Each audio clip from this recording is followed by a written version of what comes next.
Chers collègues, au moment où s'éteignent les lampions sur la session 2019, je voudrais traduire à chacune et à chacun de vous ma gratitude pour votre distinguée présence à nos côtés ce jour. Mesdames et messieurs les sénateurs, chers invités, l'article 94 de la Constitution, en ses alinéas 1 à 3, fixe pour chacune des chambres du Parlement les dates de tenue de ces séances publiques d'ouverture et de clôture. Si les séances d'ouverture et de clôture s'inscrivent traditionnellement dans le calendrier de travail de toute assemblée parlementaire, elles ne doivent pas être considérées pour autant comme l'ouverture du sceau de la banalité. S'agissant spécifiquement de la séance plénière de clôture, en l'occurrence celle qui nous réunit ce matin, elle constitue un moment propice pour faire le bilan de 9 mois de travail écoulés. C'est l'occasion de faire l'analyse critique des travaux parlementaires, de quelque nature qu'ils soient, et surtout de se projeter objectivement vers la session ordinaire prochaine. C'est pourquoi je me félicite de l'auguste et chaleureuse présence de chacune et de chacun de vous. Je voudrais vous remercier pour vos acclamations nourries et surtout votre présence distinguée hier à la séance d'inauguration de la présidence du Sénat. Applaudissements pour vous. Merci beaucoup, merci mille fois. Mesdames et messieurs les sénateurs, chers invités, je voudrais ici et maintenant rendre un vibrant hommage à son Excellence M. Alassane Ouattara, président de la République de Côte d'Ivoire. Est-il besoin de rappeler en effet que l'institution d'un système parlementaire bicaméral dans notre pays est l'œuvre du président de la République, Alassane Ouattara. Grâce à sa clairvoyance politique et sa vision stratégique, le Sénat qui en est la parfaite illustration a pris ses marques dans le paysage institutionnel de notre pays. Vous comprendrez dès lors que nous ne serions pas ici si Monsieur le Président de la République n'avait pas fait du renforcement des institutions démocratiques de notre pays une priorité majeure. Depuis le 5 avril 2018, date historique correspondant à la rentrée solennelle du Sénat jusqu'à ces jours, l'appui indéfectible et constant du président de la République ne nous a jamais fait défaut. Je voudrais associer à ces remerciements Monsieur le Premier ministre, ministre du Budget et du portefeuille de l'État, qui a bien voulu prendre chaque fois que de besoin les mesures idoines en vue d'assurer au Sénat un fonctionnement normal et régulier. Mes remerciements vont également à l'endroit des présidents d'institutions de la République de Côte d'Ivoire. Parmi ceux-ci, je voudrais remercier particulièrement le président de l'Assemblée nationale, l'autre chambre du Parlement. En effet, la bonne collaboration des deux chambres du Parlement, notamment le président Madou Soumaoro et moi-même, de même quand les services administratifs, sous nos ordres respectifs, auront permis à notre pays de connaître une activité législative particulièrement riche et abondante. Au nom de ces remerciements spéciaux, j'ajouterai Monsieur le Président de la Cour des comptes, M. Dumandé Kawali, qui nous a fait l'insigne honneur d'animer au Sénat une séance d'information sur le rôle de la Cour des comptes dans l'exécution de la loi des finances.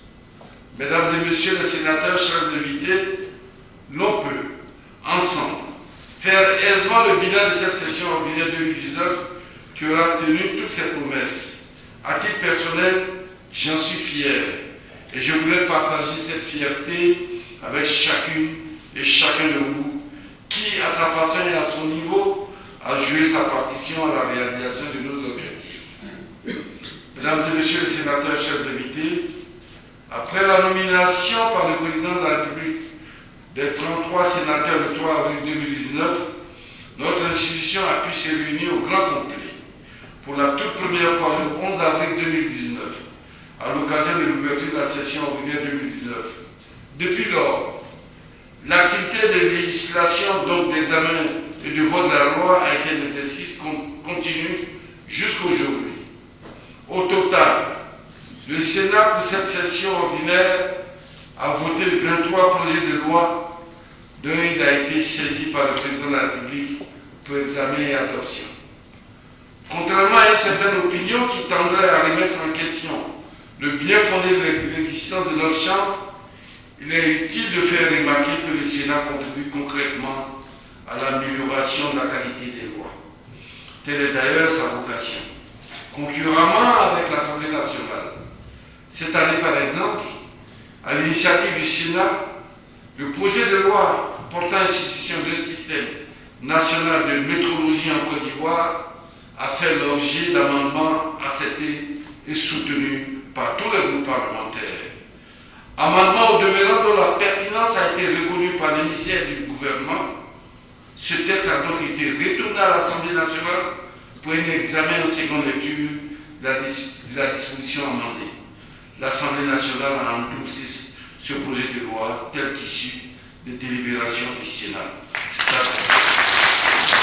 C'est-à-dire en tenant compte de l'amendement proposé par le Sénat. Je vous exhorte donc à poursuivre sur cette lancée afin que nos actes puissent être éloquents et donc perceptibles par la nation dont nous sommes les dignes représentants. Mesdames et messieurs les sénateurs, vous aurez donc consenti pour les travaux législatifs 128 heures de travail au cours desquelles 4 commissions permanentes sur les 6 ont été mises à contribution. Il convient de relever l'ambiance fraternelle et responsable qui a prévalu tout au long de ces travaux.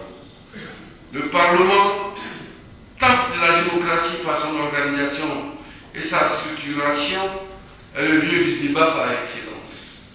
Vous avez démontré à la Côte d'Ivoire tout entière que débattre n'est pas synonyme d'antagonisme.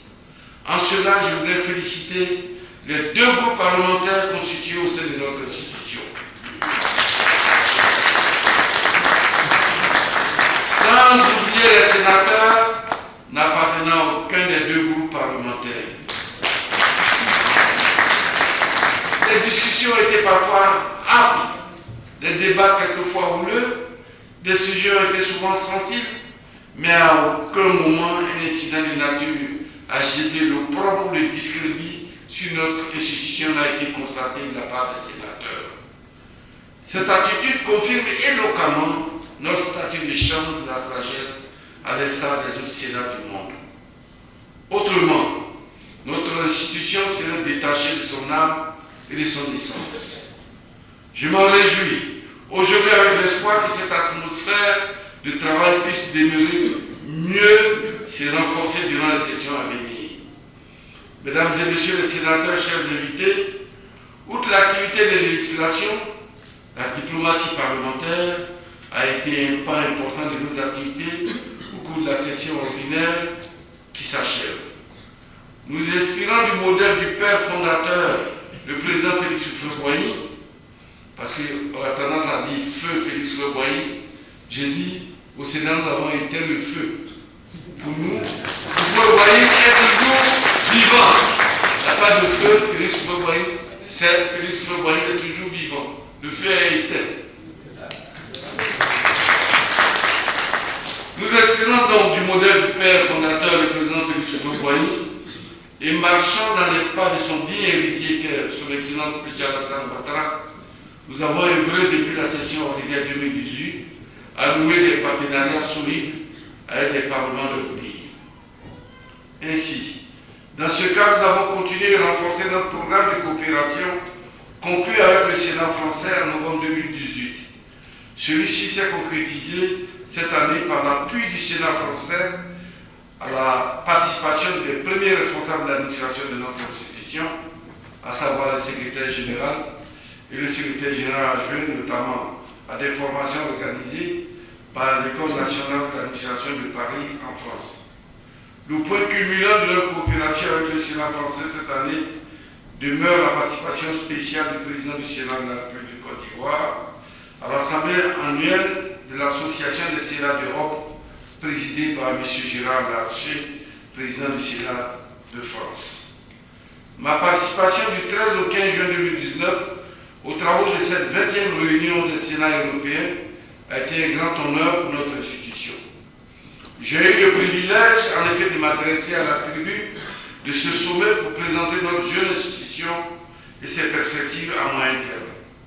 C'est le lieu de vous informer que M. Gérard Larcher, président du Sénat français, effectuera à mon invitation une visite de travail en Côte d'Ivoire du 16 au 18 février 2020. À cette occasion, nous ouvrirons le premier forum du Sénat de Côte d'Ivoire sur la représentation des collectivités territoriales face aux défis de la décentralisation. Je vous demande en conséquence de porter en mention spéciale ce rendez-vous sur tous vos agendas respectifs. Mesdames et messieurs les sénateurs, en plus de notre coopération avec la France, toujours dans le cadre de la diplomatie parlementaire, j'ai participé à de nombreux autres sommets interparlementaires. Ainsi, j'ai participé à Moscou à la deuxième édition du Forum international sur le développement du parlementarisme du 1er au 3 juillet 2019 à l'invitation de la Douma d'État de l'Assemblée fédérale de la Fédération de Russie. D'ailleurs, un projet d'accord de coopération sera signé incessamment entre le Sénat de la Russie et le Sénat de la Côte d'Ivoire. Là encore, j'ai porté la voix de notre institution pour expliquer et exposer notre vision du parlementarisme et plus précisément du bicamérisme dans notre pays. Sur le continent africain, notre institution a été représentée au plus haut niveau aux grandes conférences interparlementaires qui ont eu lieu notamment au sommet panafricain de haut niveau sur le VIH et le financement de la santé les 11 et 12 juillet 2019 au Congo-Brazzaville. À l'initiative de l'ONU-SIDA, du Parlement panafricain et du Bureau régional pour l'Afrique de l'Organisation mondiale de la santé. De même, je me suis rendu à Praia, au Cap-Vert, le 21 et 22 novembre 2019, pour participer au 41e Forum annuel de l'Action mondiale des parlementaires à l'initiative du Parlement capverdien sur les questions d'environnement et de développement durable. Mesdames et messieurs les sénateurs, il était impérieux pour notre institution de prendre sa place au sein de l'association et organisations parlementaires. À ce titre, au niveau mondial, nous sommes désormais membres de l'association parlementaire de la francophonie APF, l'une des plus importantes associations parlementaires au monde. C'est le lieu de féliciter une fois de plus le président de l'Assemblée nationale de Côte d'Ivoire pour sa brillante élection à la tête de l'APF le 9 juillet 2019, ici même à Abidjan, lors de la 47e session de l'Assemblée parlementaire de la dite association. C'est un honneur pour notre Parlement. Au titre des associations et organisations interparlementaires régionales africaines, le Sénat ivoirien a fait son entrée au Parlement panafricain, dont le siège se trouve à Midrand, en Afrique du Sud. Au niveau sous-régional, notre institution a intégré le Parlement de la CEDEAO, où deux de nos sénateurs siègent. Mesdames et messieurs les sénateurs, chers invités, cette importante activité diplomatique vise à soutenir les efforts du président de la République et du gouvernement quant au positionnement stratégique de notre pays sur la scène internationale. Aujourd'hui, il est indéniable que la Côte d'Ivoire est un pays qui compte dans le monde. Cette réalité est confirmée par les ambassadeurs et chefs de représentation diplomatique que j'ai l'honneur de recevoir régulièrement. Cette séance plénière de clôture me donne également l'occasion de leur exprimer mes remerciements les plus sincères pour toute l'attention qu'ils portent à notre pays en général et à notre institution en particulier. Mesdames et messieurs les sénateurs, chers invités, notre institution est au travail et vous le constatez. Les acquis dont nous prévalons aujourd'hui n'auraient pas été possibles sans une administration forte et dynamique. La mise en place d'une nouvelle institution n'est certes pas une gageure, mais elle s'appréhende pas non plus comme une sinécure. On bâtit d'abord et avant tout avec les hommes. C'est pourquoi, dès mon élection à la tête de notre institution, la mise en place d'une administration compétente a été l'un des leitmotifs les plus importants. Au cours de cette session ordinaire, le besoin de renforcer notre équipe administrative s'est présenté comme une nécessité impérieuse. Les dispositions ont été prises en vue de combler les postes les plus importants pour donner plus de vitalité et d'efficacité à l'action administrative de notre institution. Aujourd'hui, nous déployons un personnel administratif relativement jeune, avec une moyenne d'âge d'environ 35 ans, tout en tenant compte des préoccupations non moins importantes liées au genre. J'ai instruit le secrétaire général à l'effet de donner leur chance à ceux de nos jeunes fraîchement sortis de nos universités et grandes écoles. Pour la plupart d'entre eux, il s'agit de leur premier contact avec le monde professionnel. Et ils ont su saisir la perche qui leur a été tendue au dire du secrétaire général, tant ils travaillent avec zèle, dévouement et compétence. C'est notre façon à nous d'apporter une réponse du mieux que nous pouvons à la forte demande d'emploi des jeunes. Je voudrais féliciter ici, Monsieur le secrétaire général, pour toute la compétence et le dynamisme que lui-même et ses équipes ont pu démontrer tout le long de cette année. Je forme le vœu que cette dynamique se perpétue, se renforce et renforce les sessions à venir afin que notre administration puisse fournir aux sénateurs tous les services et accompagnements dont ils ont besoin pour accomplir leur mission. Je peux assurer l'ensemble du personnel administratif de mon soutien et de mon engagement à tout mettre en œuvre pour qu'ils accomplissent ces missions dans les meilleures conditions possibles.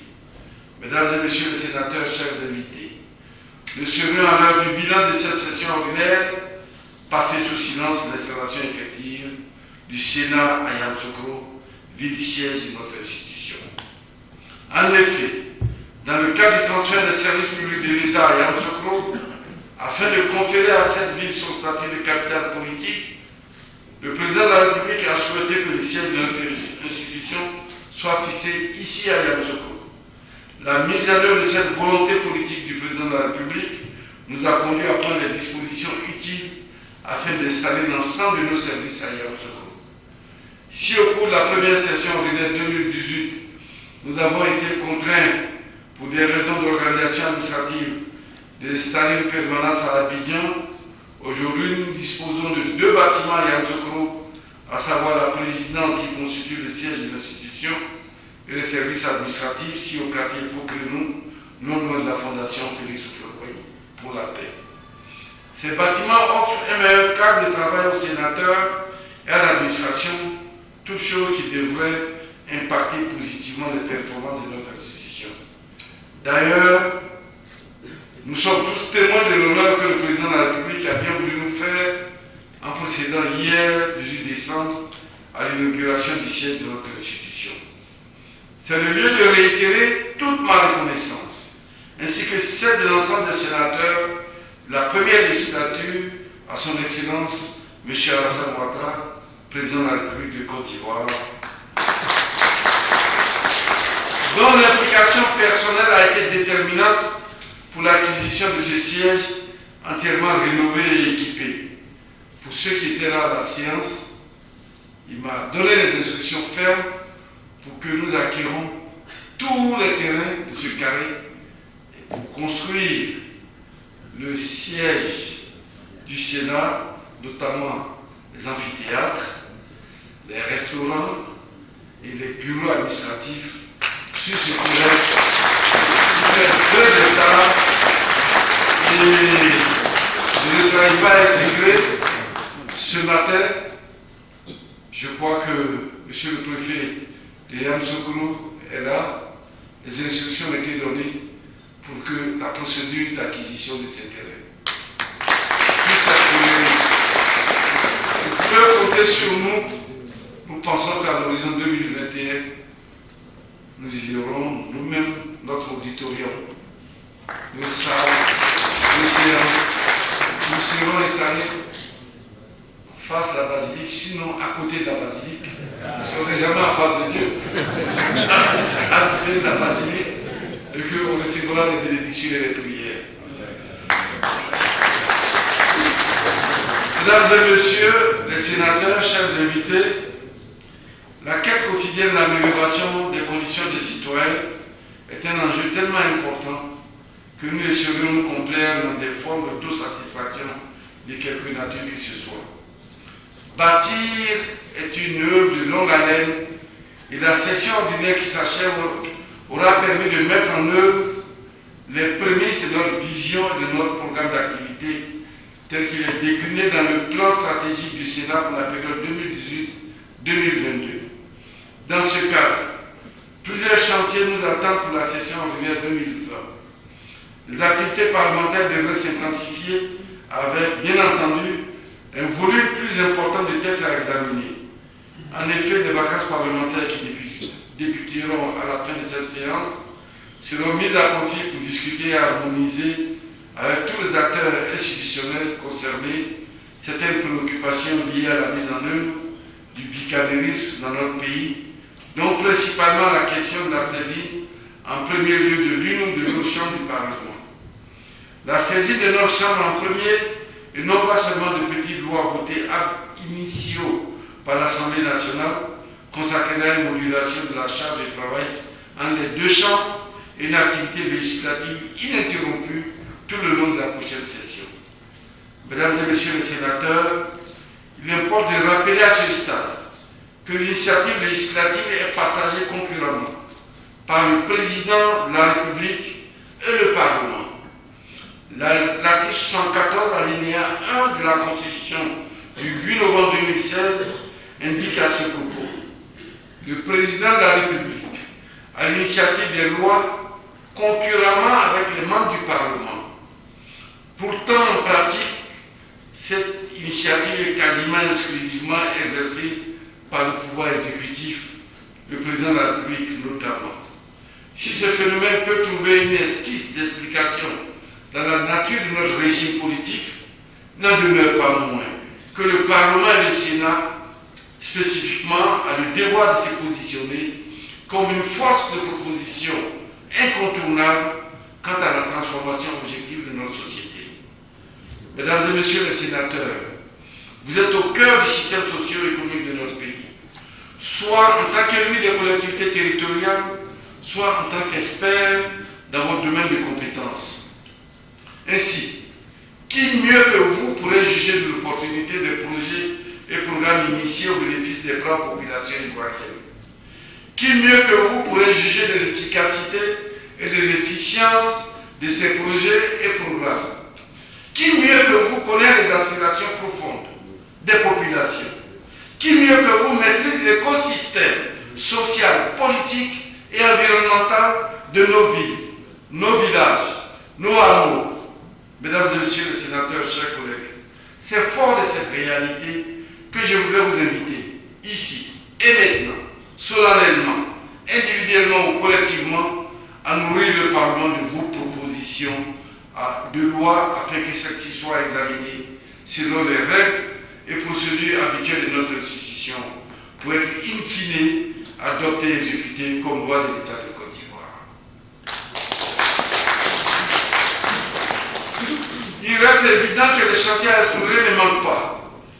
Mesdames et messieurs les sénateurs, de par la Constitution, notre institution représente les collectivités territoriales et les Ivoiriens établis hors de Côte d'Ivoire.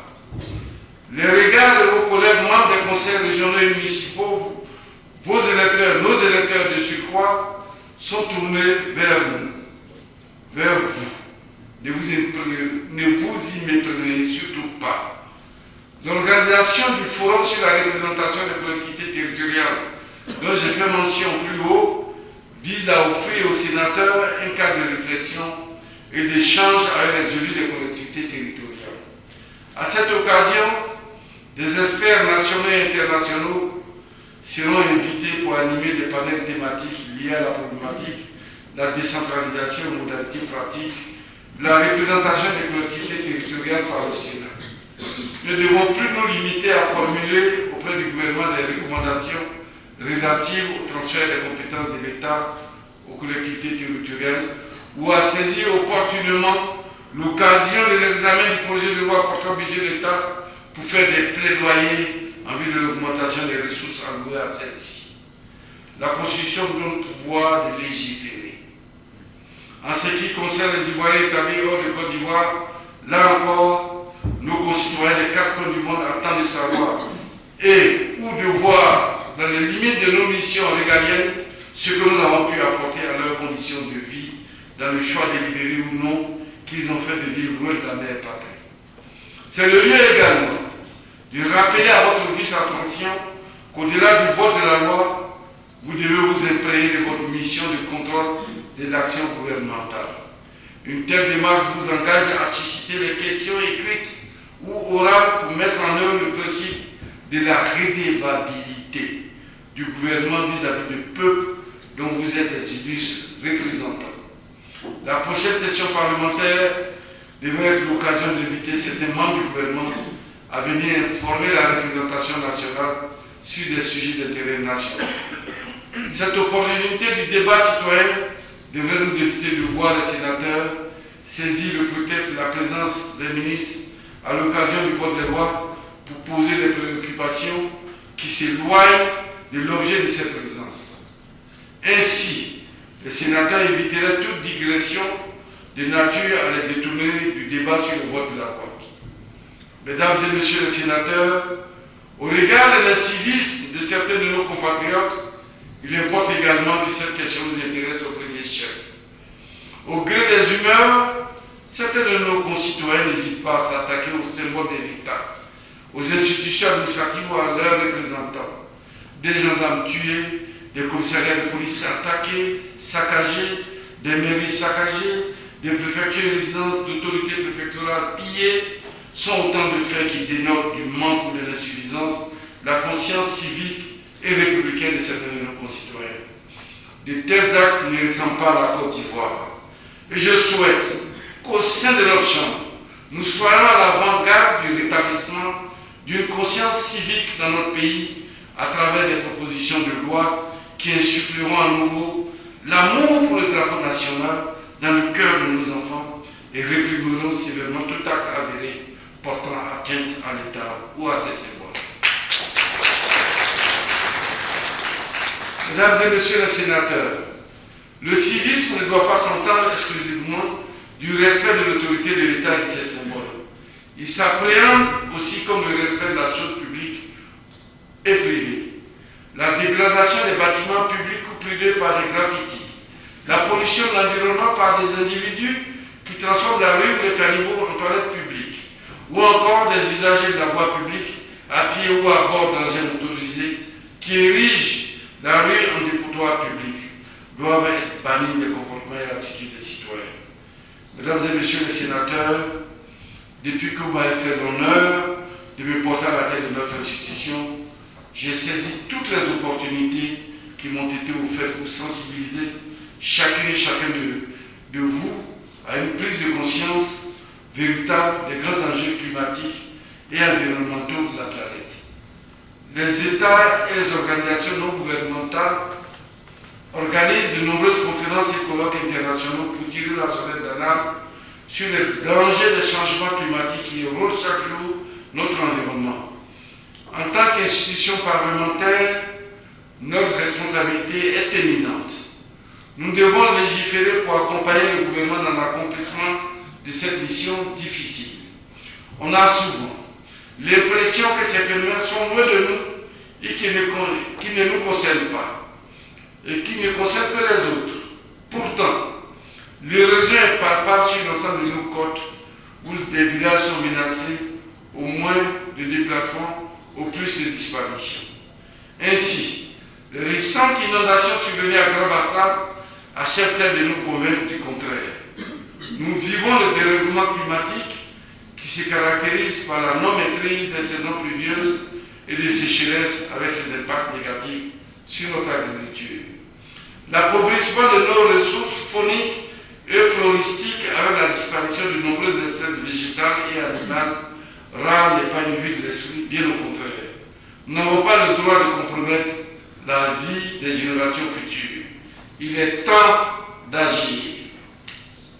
Mesdames et Messieurs les sénateurs, au titre de l'agenda de notre institution, pour la session ordinaire prochaine, je souhaite enfin que nous prêtions attention ensemble à la garantie des risques divers liés à l'activité humaine. Si nos concitoyens sont habitués à certains types de mesures prudentielles telles que l'assurance automobile, l'assurance retraite, le capital décès, ils le sont moins, vous en conviendrez avec moi, avec l'assurance habitation obligatoire dont la souscription n'est pas encore intégrée dans nos mœurs. Il y a lieu d'indiquer que cette assurance spécifique d'usage et de commerce courant en Occident est destinée à couvrir la majorité des risques liés à une occupation domestique, peu importe quel soit-il de propriétaire ou de bailleur. Les risques couverts portent notamment sur l'incendie, le vol, l'altération partielle ou totale des biens. L'année dernière, nous avons assisté à une catastrophe ici, à Yamoussoukro, où un édifice était en construction, il s'est écoulé avec des morts. S'il y avait une assurance habitation obligatoire, l'assurance couvrait cet accident. C'est de ça que nous parlons. Cette question ne nous paraît pas anodine. Elle constitue un indicateur du niveau de développement d'un pays. L'émergence de notre pays sera évaluée aussi sur ces aspects. Notre pouvoir de législation devrait de ce fait orienter nos compatriotes à intégrer dans leurs habitudes sociales et économiques ce type de mesures qui s'inscrivent dans le cadre d'une meilleure gestion des risques liés à la personne. Mesdames et Messieurs les sénateurs, il ne reste plus que quelques jours pour entrer dans la nouvelle année 2020. Une année charnière, pleine de défis et de promesses. L'année 2020 marquera le début des élections générales dans notre pays. Ainsi, outre l'élection du président de la République prévue le 31 octobre 2020, devront se tenir entre autres les élections sénatoriales en décembre 2020. En effet, l'article 182 alinéa 3 de la Constitution du 8 novembre 2016 dispose: le mandat du Parlement élu après l'entrée en vigueur de la présente Constitution s'achève en décembre 2020. En conséquence, notre mandat de sénateur prendra fin à la date sus-indiquée et la prochaine session ordinaire sera la première législature du Sénat de la République de Côte d'Ivoire. Mesdames et Messieurs les sénateurs, ces échéances électorales, l'élection présidentielle notamment, ne doivent nullement constituer une source d'inquiétude ou d'anxiété pour nos concitoyens. C'est pourquoi je voudrais inviter depuis Yamoussoukro, ville natale du père fondateur de la Côte d'Ivoire moderne, ville de paix, l'ensemble des acteurs politiques ivoiriens à la responsabilité, à la retenue et au bon temps. Nos concitoyens aspirent profondément à la paix. Nous, les hommes politiques, nous avons une dette de paix vis-à-vis de nos concitoyennes et de nos concitoyens. Payons cette dette de paix en organisant des élections paisibles, apaisées, sans angoisse. Il est donc inutile et nuisible de brandir à tout bout de champ le spectre de la guerre civile en Côte d'Ivoire. Nous n'en voulons plus, nous n'en voulons plus. Le président de la République, garant des institutions de la République, il est garant de la paix, il est garant de la sécurité et de la défense nationale, a martelé à maintes occasions qu'il n'y aura rien, il n'y aura pas du tout à l'occasion de ces élections. Accompagnons-le fortement dans ses vœux, dans ses décisions, pour que les élections de 2020 s'effacent dans la normalité, dans le calme, dans la paix, à l'image de ce qui s'est passé toujours avec Félix Houphouët-Boigny. Il faut faire confiance au président de la République, à nos institutions,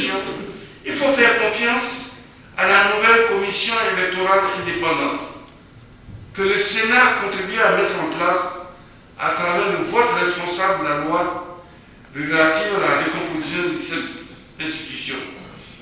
Ceux qui tapis dans l'ombre espèrent cyniquement un remède de 2010 doivent renoncer à cette mentalité d'apocalypse qui n'a d'autre objectif que d'installer la peur dans l'esprit des Ivoiriens.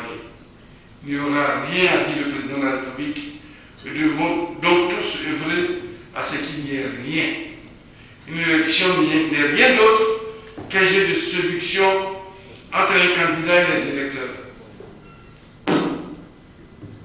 Nous sommes peut-être des adversaires politiques, mais ne sommes pas des ennemis.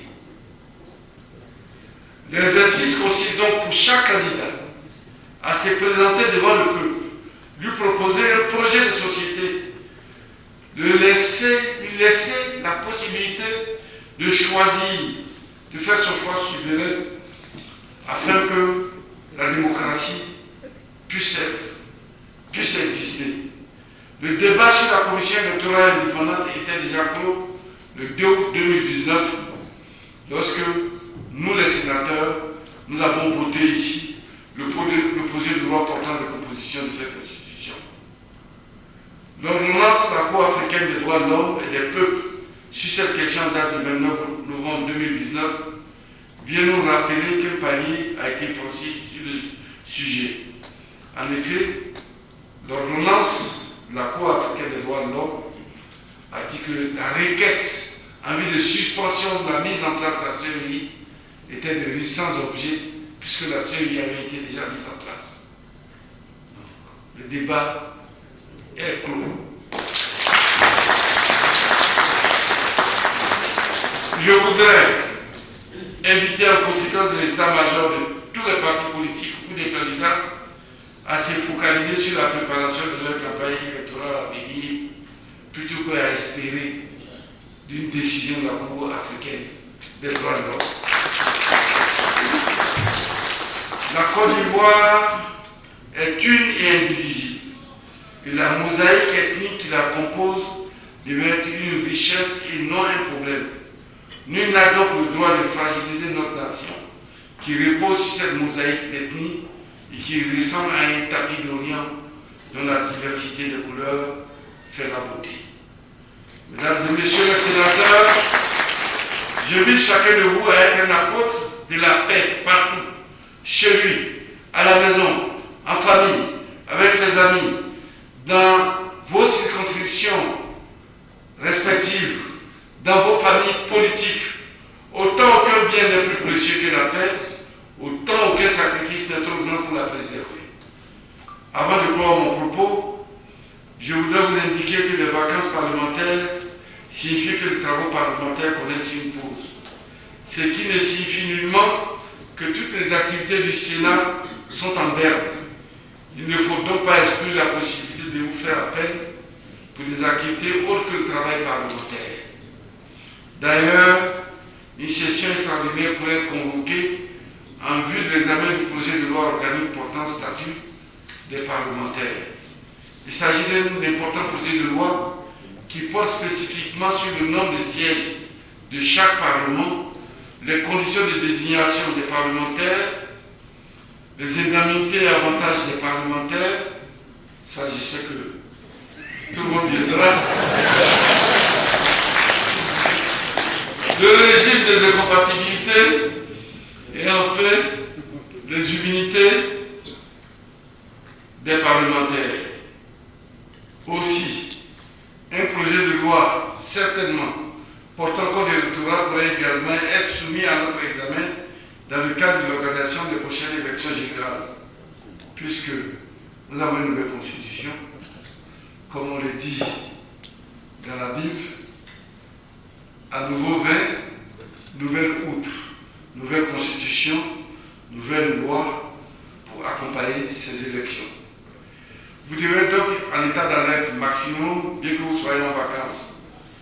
Mesdames et messieurs les sénateurs, c'est sur cette exhortation que ce jour, 19 décembre 2019, conformément à l'article 94 alinéa 3 de la Constitution, je déclare close la session ordinaire 2019 du Sénat, ouverte le 11 avril 2019. La session ordinaire 2020 du Sénat s'ouvrira le vendredi 10 avril 2020. Bonnes vacances parlementaires à toutes et à tous. Vive la Côte d'Ivoire, vive le Parlement ivoirien, vive le Sénat de la République de Côte d'Ivoire. Je vous remercie.